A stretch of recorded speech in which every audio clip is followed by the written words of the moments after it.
in this time when all karma is being settled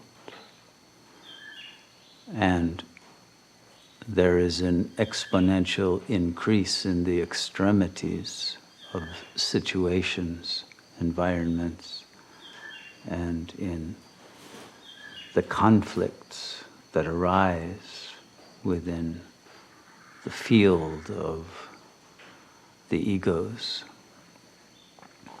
We don't want to be involved in such conflicts. We don't want the ego in its own internal fragmentation to create chaos.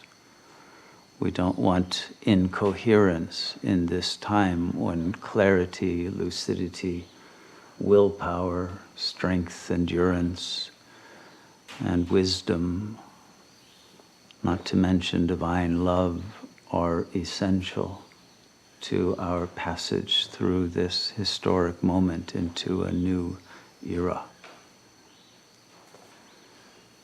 And the health of the body itself depends upon the state of consciousness. But regardless of the bodily state, one's consciousness should not be affected or disturbed by any events that occur to it or around it. But for this to happen, the mind must already have been settled in the Atman, the ego dissolved, and all of its reactivities and projections eliminated.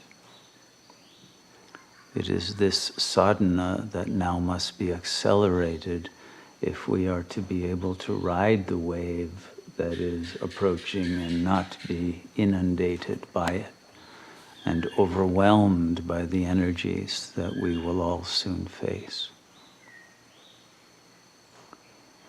And thus the seriousness of our sadhana must increase exponentially to be able to remain ahead of the flow of Maya that would overtake us otherwise.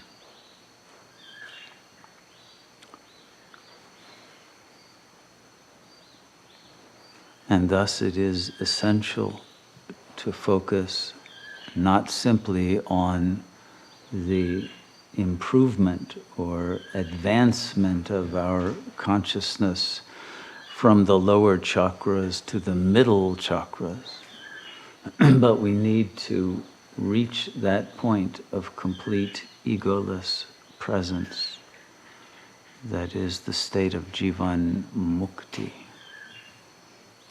liberation from the illusion of body consciousness and the suffering that is attendant to the body and its attachments to other bodies and its attachments and loyalties to narratives and melodramas and superficial signifiers that it has come to organize its life around, which no longer makes sense in any rational frame of reference.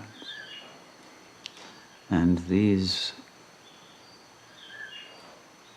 projects of the ego to bring about the illusion of happiness or the illusion of power or the illusion of popularity, the illusion of security, the illusion of romantic love, the illusion of the capacity to be unaffected by events while still within the ego.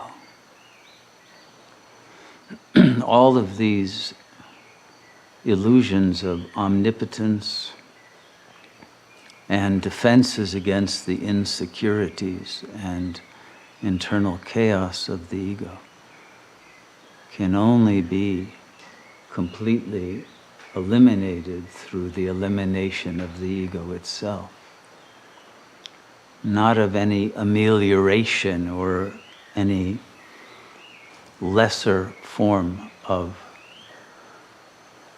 shifting one's relationship to the most primitive traumas,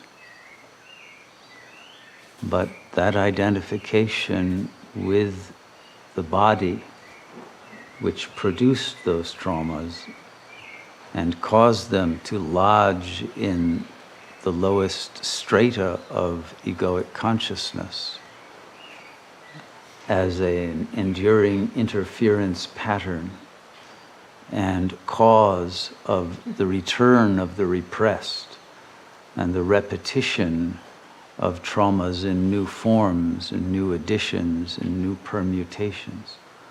That patterning of egoic life that produces a world in which there is a continuing oscillation of balance and imbalance, and an inability to remain stable and transcendent of the illusory field of lack. It is this overcoming of the illusion of being in the world and of it that must be attained and completely established, so there is no danger of falling back into Maya when the times get sufficiently tough that only the liberated among us will be able to prevail over the sorrow, the anxiety, the despair that will overtake the ego mind. And if we do not accomplish that, we can be no help to others. And we cannot provide that refuge that is the mission of this community.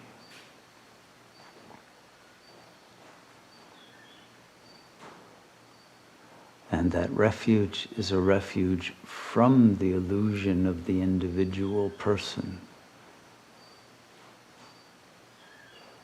Not simply a making of that illusion more palatable or more spiritualized in an imaginary sense.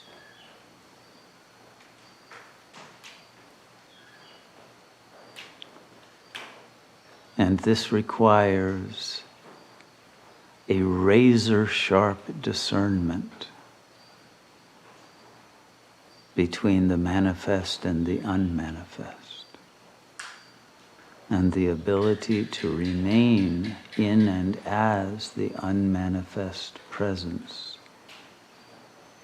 that dreams the dream but is not affected or victimized by the dream, and is never identified as a character in the dream.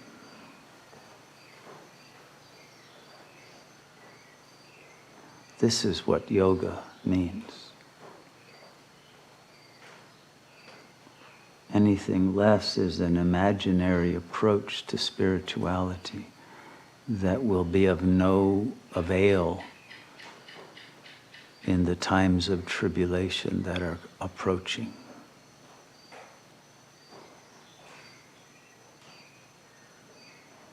Only authentic liberation that is complete and irrevocable will be of any value.